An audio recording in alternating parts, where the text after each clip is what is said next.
My name's Marianne Griffith and I'm the Interim Executive Director for the London Environmental Network. We've had the pleasure of partnering with Chippewas of the Thames First Nation, or Deshkan Ziibiing, for a clean energy in remote and rural communities project where we identified a target area for the community in reducing energy costs and researching renewable energy solutions in the residential sector.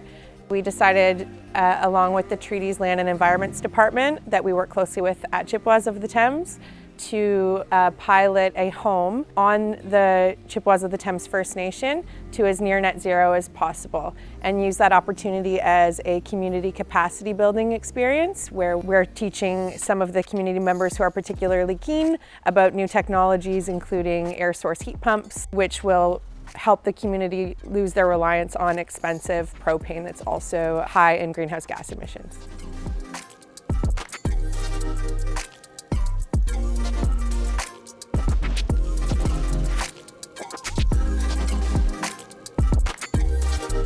Chippewas of the Thames had a community energy plan done in 2020 where they identified that 88% of the housing there is heated using propane.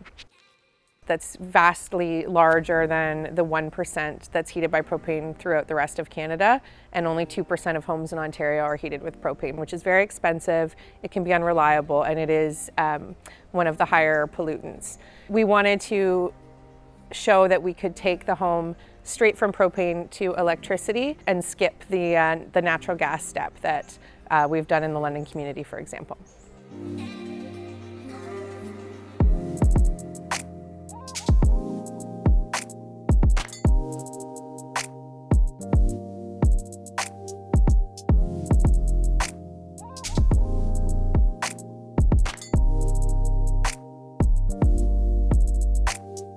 So when we first audited Wanda's home, she was using a relatively high efficiency propane burning furnace for heating.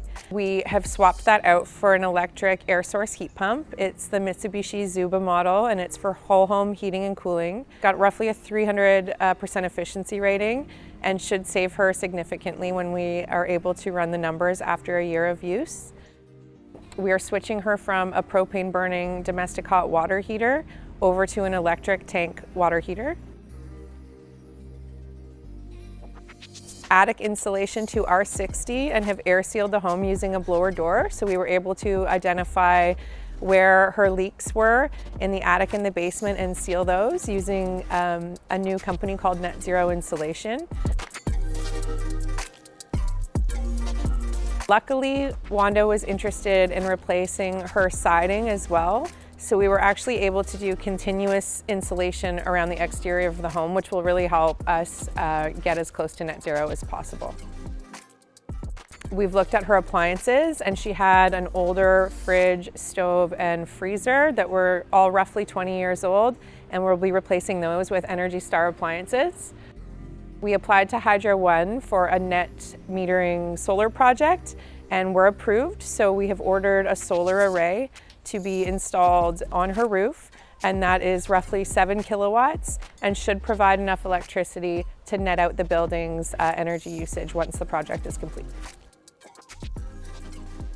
An important part of the project is capacity building in the community, and we decided with the Chippewas of the Thames team that a webinar series would be the most accessible way to share information at this point.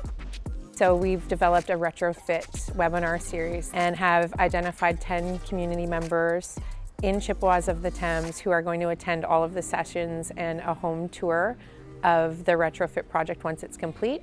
And those are going to be our energy champions for the project, all of whom will be paid to participate and will receive an honorarium at the end of the project.